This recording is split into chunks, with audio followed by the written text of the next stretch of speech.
Thank you, everybody, for tuning in. Pastor Jeremy Dean, Christ Central Church. Sorry, we're just getting started late. Right at the last minute, we were about to go live. We were having technical issues with the Wi-Fi, so we had to switch some things up.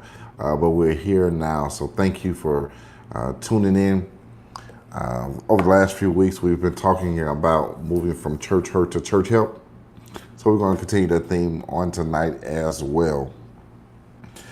Feel free to like this, to share this. I want people to receive the message so that they can move from the hurt that they're feeling to the help that they need. So if you got any questions, go ahead, ask the questions. I got some help here tonight. They can give me your questions while I'm talking. So to make sure everything gets answered, we're going to just jump right on in. We've been talking about, again, church hurt to church help. And so we've been going through these principles, these steps, this process to move from church hurt, to get over it, to get past it, to be healed from it. And that's what the church ought to do. We ought to be helping those that are hurt to get to the point where they can eventually help somebody. Because I've learned that it's difficult to help people when you're busy hurting. When you're caught up in what you're going through, sometimes it's too much for you. It swallows you and engulfs you to be able to help somebody else. And so we want to get to the point where we're no longer hurting, but we're able to help somebody. The first thing we talked about in week 1 was own your hurt. With that, we discussed that you've got a right to be hurt. You have a right to your feelings. You have a right to express what you're going through and what has been done wrong to you. And so own your hurt. It's okay to admit I'm hurt. It's okay to admit I've been let down. It's okay to admit that I was disappointed. It's okay to admit your true feelings. Own them. From there, last week we dealt with some steps that we need to move forward. After I own my hurt, what do I do then? The next thing we do, oftentimes we hesitate, but it's pray. We want to get mad, we want to get frustrated, we want to blame, we want to do all kinds of things, but oftentimes we don't just settle down and pray. Settle down and just talk to God and tell God exactly how it is you feel. God, this is my hurt. God, this is my frustration. God, this is my pain. God, this is what I'm going through, and I need your help right now to help me make it through this. And so sometimes just praying and sharing your heart with the Lord helps move you through the process. But we also talked about last week extending grace.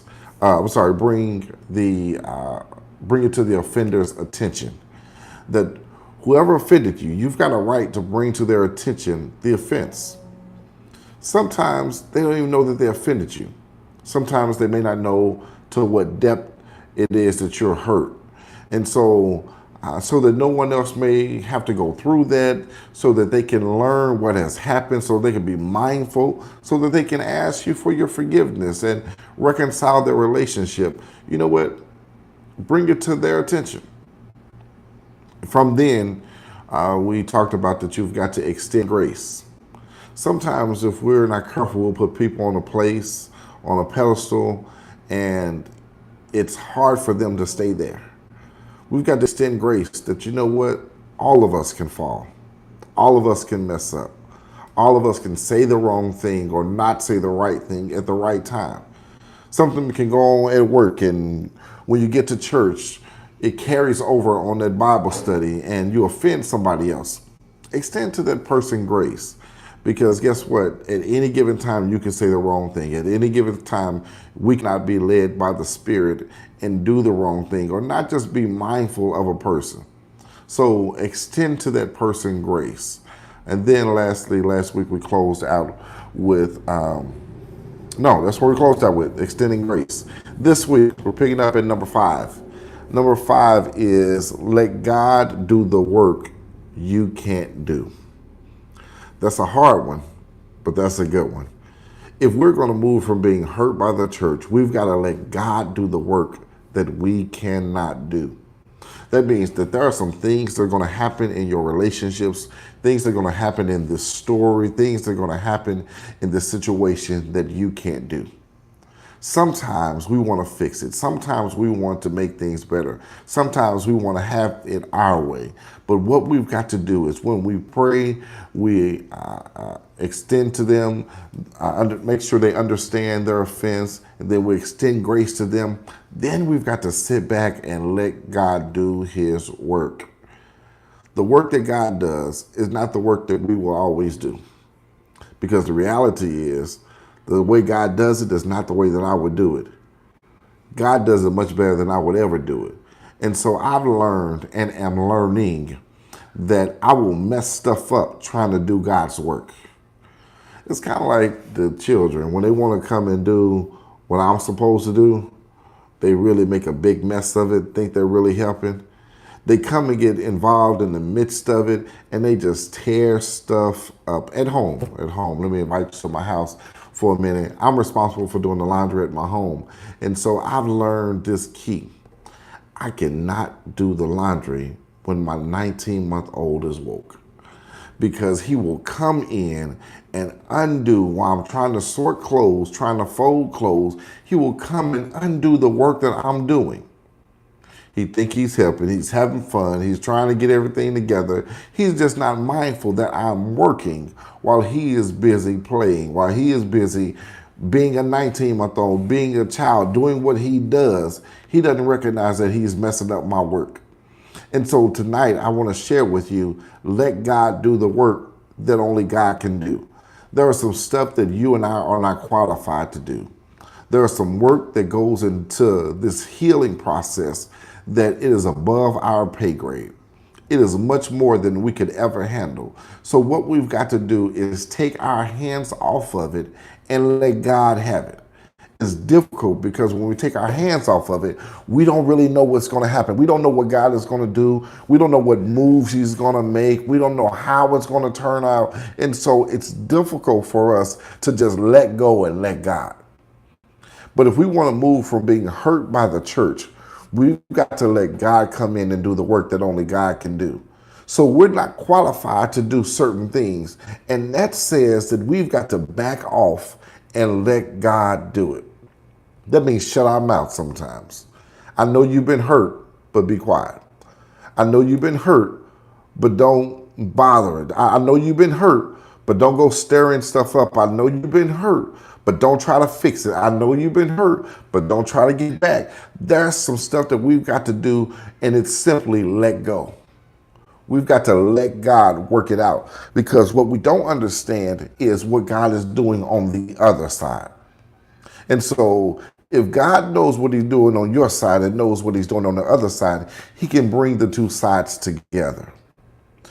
And so we got to allow and trust God to help us with this hurt. Help us that God will make everything right. Not that God will come in and take their side, not that God will tell our business, but that God will just make it right. And the reality is, because I don't know your story specifically, I can't tell you what God's going to do. I can't tell you, but the reality is, it's God's responsibility to do what only He can do. If I'm God's child, it's His responsibility to take care of me. It's His responsibility to take care of me when I am hurting. And so let God do that. You've prayed about it. You've brought it to the offender's attention. You've extended grace to them. Now comes the supernatural work of God in your life, in their life, to fix it. Because the reality is, some of the stuff that people have gone through in the midst of church, you would walk away from the church and never come back if God's supernatural hand wasn't involved. If God didn't come in and do some things that only God could do, fix some things, move some things, touch your heart, touch your mind, touch the situation, break down things. If God didn't do that, some of us will walk away and never come back again. And so we need God's supernatural hand at work to make it happen. What we've got to do is let go and let God. The hard thing is, as pastor, I can't tell you what that's going to look like in your life. I can't tell you how God and when God is going to move and everything's going to be all hunky-dory and everything's going to be peaches and cream and everything is going to be fine and everything's going to be pretty. I can't tell you when that's going to happen, but I can tell you this: God will take care of you.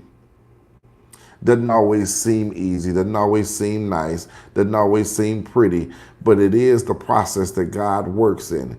And what God will do is take care of you. You're too valuable to God. You're too precious to God. You're too wonderful to God. You're God's possession and His promise. Too much is involved and wrapped up in you for God to leave you like you are. If we wouldn't let a person dying on the side of the road just sit there without at least calling the police, calling for an ambulance, calling for help, trying to give CPR, trying to give aid, why would God let you sit there in your life hurting?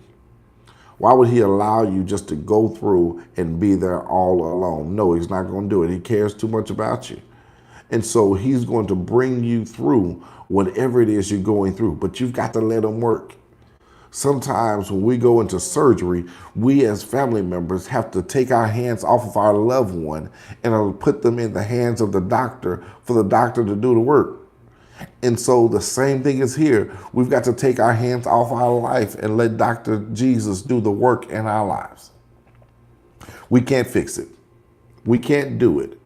And so if we are going to move to the point where we're no longer hurt, but we can get to the point where we've been helped, what we've got to do is let God do the work that we can't do. Sometimes that work is done on us. Sometimes the work is done internally. I know God works on them too, but sometimes God's going to work in us, and it's not going to even seem fair. But when God's working, He's working. And He's smart and wise enough to understand what needs to happen in every situation. So what we've got to do is let God do the work that God can't do. But also, if we're going to move from church hurt to church help, we've got to do this. We've got to resist the temptation to slander. It is easy to want to tell everybody exactly what so-and-so did.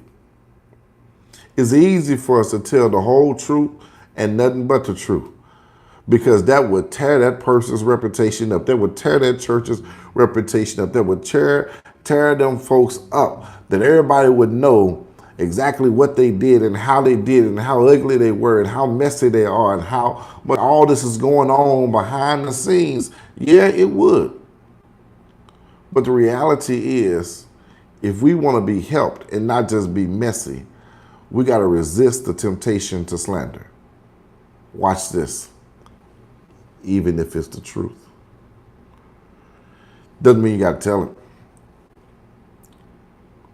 The only reason we want to tell it now is because we're hurt. The only reason we want to put that business out now is because we're hurt. But with the same integrity that you walked before, the same integrity that you upheld that person before, the same likeness and love that you held with that person before, keep it even during your hurt. Because one of the best things you can do in a situation where you've been wronged is continue to do right. It's easy to do wrong. It's easy to get down low. It's easy to get down dirty when they're playing dirty. But it's hard, but it's right to walk above board. If I want God to fight my battle, I need to let God fight my battle. I need to let God do the work that he's going to do, and me not try to defend myself, me not try to hurt somebody, me not try to slander or mess up the name, the integrity, relationships. Don't do it. Don't do it. And like I said, I know it's easy to do it. It's easy to tell them secrets that we know. It's easy to come and tell the truth of what happened so everybody see how messy that person is and how that person just ain't right, how ungodly that person is. But if we want to be godly, if we want to move past this hurt, we can't get caught up in the mess. If I'm going to say I'm a believer, I'm going to say I'm a Christian, I want to act like and follow Christ. I'm a disciple of Christ. I'm a follower of Christ. I love the Lord with my heart. Show it right then and there. The love of God ought to cause you not to slander their name. Again, even if it's the truth, even if everybody else knows it, even if folk is coming to you with the mess, you do what's right. What we've got to do as believers, as the body of Christ, is not hurt another member of the body. I can't be mad at my arms. Can't be mad at my arms and get mad and want to chop off my arms. I'm going to need them arms one day. And you know what? If I cut them off now, I'm disabled. I'm dismembered because I've cut off an arm. Because I was mad, because it was hurt. Don't do God any favors by trying to hurt somebody else. And I understand it may not be an intentional hurt, because hurt people hurt people. But what we've got to be is mindful of what we're doing and what we're saying. If you never talked about the person bad before, don't start now. If they was all this in the bag of chips before, don't act like they the worst thing since sliced bread now. There are times I've seen in church where people are hurt, and now the preacher, the deacon, the usher ain't nothing but a dirty dog. But you was loving them 3 weeks ago. Don't slander. Don't put mess out there. Don't put negative energy out there concerning what they've done, what they've said, how they've treated you, even if it's the truth. Because as believers, we can hide behind it. Tell the truth. Truth shall set you free. Now you've been messy. And if I want to be better and not just bitter, don't go and slander that person's name. Now, the difference between slander and communicating is I can go and share my heart, share my pains with someone without the of slandering a person's name. I can tell somebody the situation, share with someone, but the question that I have to ask is why you're sharing it with someone. Is it Is part of your healing process? Is that one of your confidants? Is that a mentor? Is that a pastor? Is that a person that you would confide in for true information, for true leadership, for true love? What is it that you're confiding in a person? Or is it just Billy Joe? Or is it just Sarah Sue? And they got a listening ear right now, and they want to hear what mess it is that happened. If you held that person in high esteem before, stay there. Because the reality is, none of us are perfect. They did you wrong. I got it. I'm not discrediting that at all. But the reality is, although folk have done me wrong, I'm sure somebody else can go and say I've done them wrong. As much good as I've tried to do, as much I've tried to do right by somebody, there's somebody along the way that I've messed up in. Some people I've jacked up their lives. And so the same grace that God uses in trying to fix me and my situations is the same grace that God will fix them in their situations. So when God is doing the work that only He can do, don't slander the person's name. Don't bring the business out to the street. Don't share it with the world. Granted, that is, of course, unless it's something that needs to be shared. If a child is being abused or things like that, of course, that don't keep secrets. But the fact that they got an extra $200 in the shoebox in a corner that they've been keeping it there, so when somebody asks they got any money, they say, nah, that little nonsense, petty stuff, don't do it. Just keep it to yourself. Again, if it's something major, something life-changing, altering, something illegal, if there's a crime, again, share that. Because we don't want other people to be hurt, seriously life-altering because of someone's issues. So I'm talking about the little stuff, not the major stuff about slandering. Please report things that are inappropriate. So, if we're going to move forward past this church hurt, and we want to really, really, really be in a position where we're not hurting, but we can get to a position where we're healed and ultimately help somebody else. It's easy to get mad at the church, to get mad at the people in the church, and leave.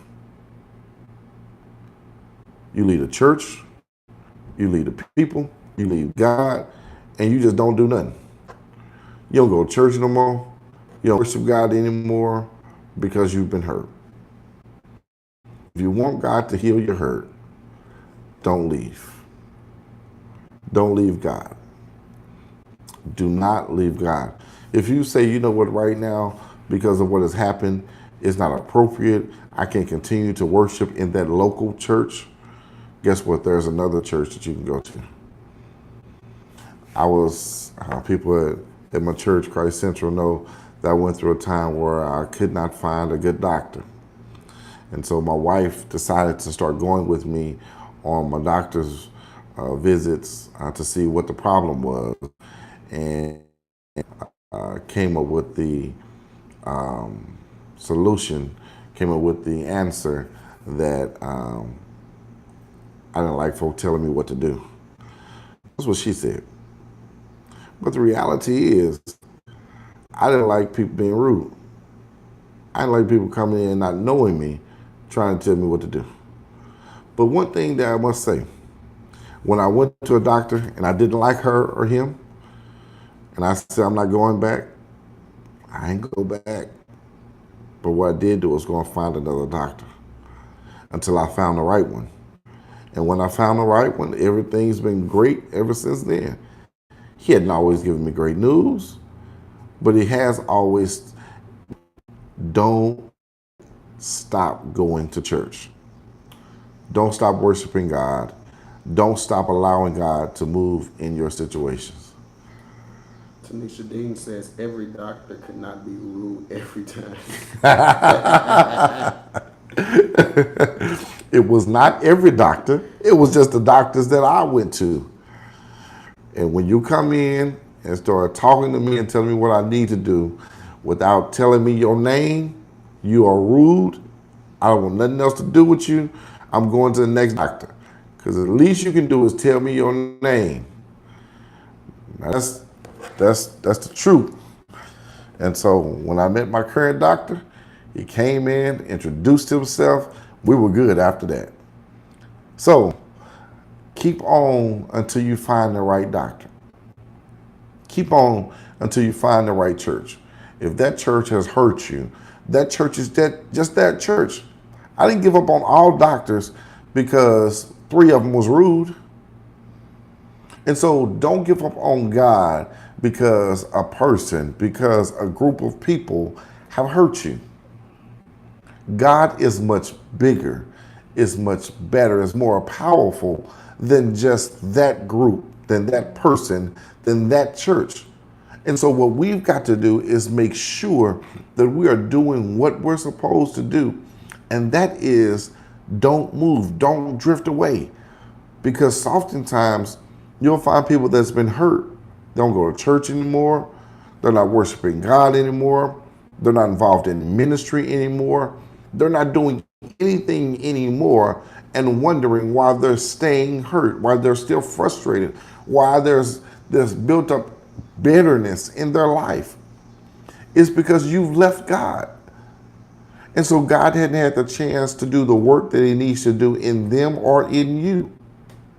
And so with that being said, stay right there. Trust in God.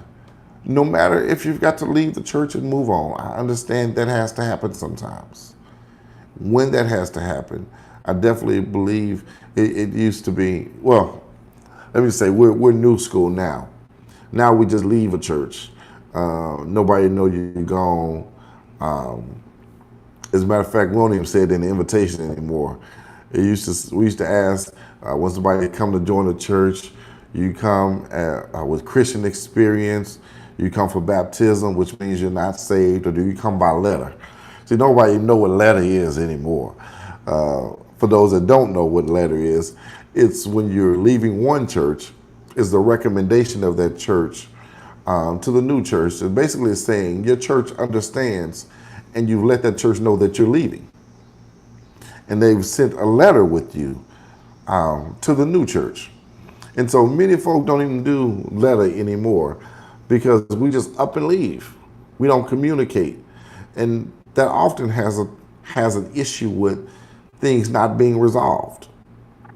And so if you've got to leave a church, if it's absolutely necessary for you, don't stop going.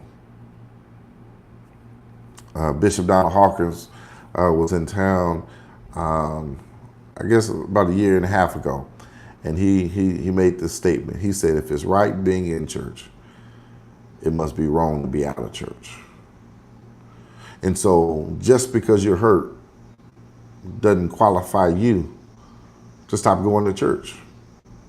Doesn't qualify you. You're hurt doesn't mean that you are excused from doing ministry. Says who? Says who? As a matter of fact, I've learned that it is in ministry, it is serving when sometimes I don't feel like it. Sometimes there are problems in my life, that's the time where I'm really showing my dependence on God. That God, through giving of myself to you, that I'm learning and maturing in areas of my life. So what we've got to do is not drift away, not just go on out there and you realize 3 years later you ain't been to church. That you used to be in a choir, but I ain't in a choir no more. I used to be a good usher, but I don't usher no more.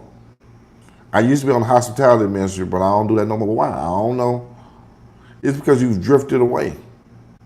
You've allowed your hurt to hinder you from being a help. So now what has happened is the devil has played such a trick on us that not only am I hurt, but I can't even help anybody. I've gone to the place where I am neither good or bad. I'm just off to the side.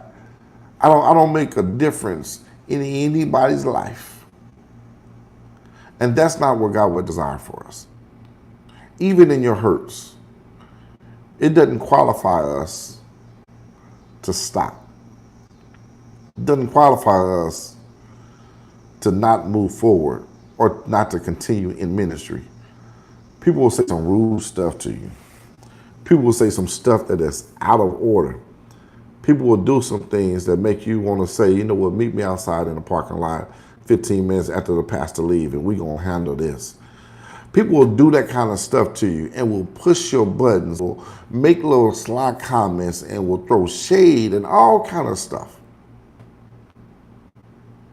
So what? I learned this lesson. I was working for a company, and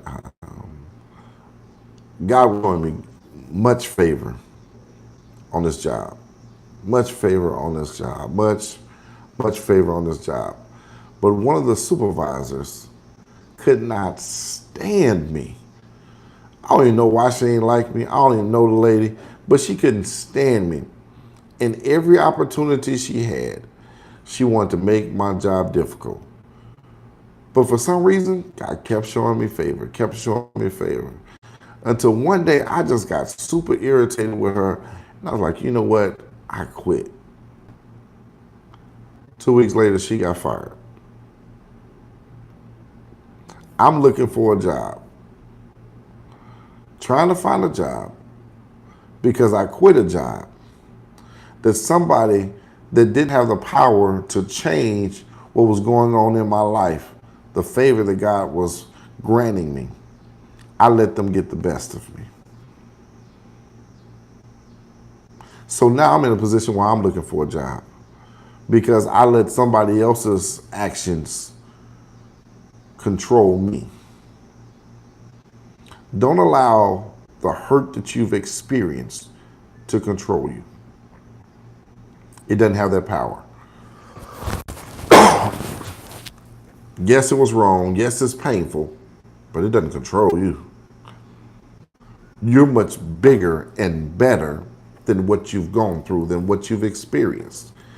It is not qualified to tell you that you've got to surrender your entire life, that you've got to surrender your spiritual growth, that you've got to surrender your walk with Christ, that you've got to surrender your finance. You've got to surrender the favor and the placement that God would desire for you in your life.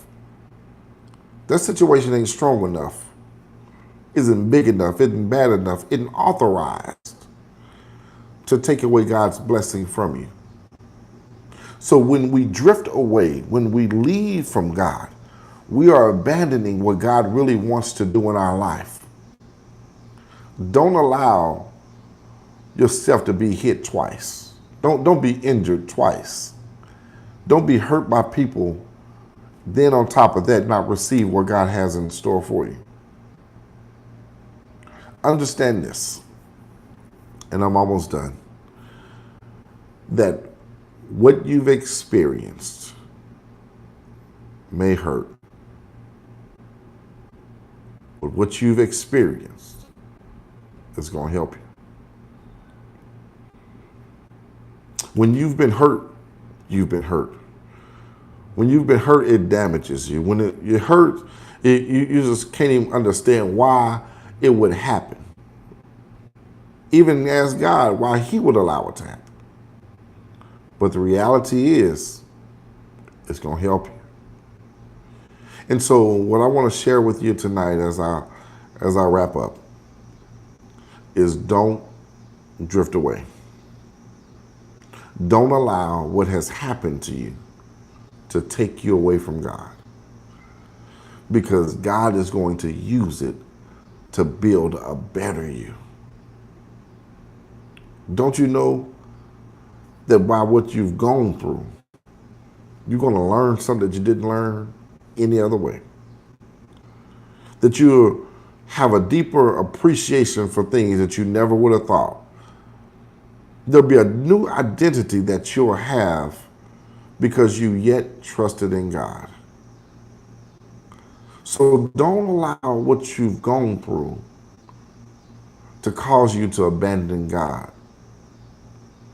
Because even the hurt, even the offense, God will use it to work out for your favor.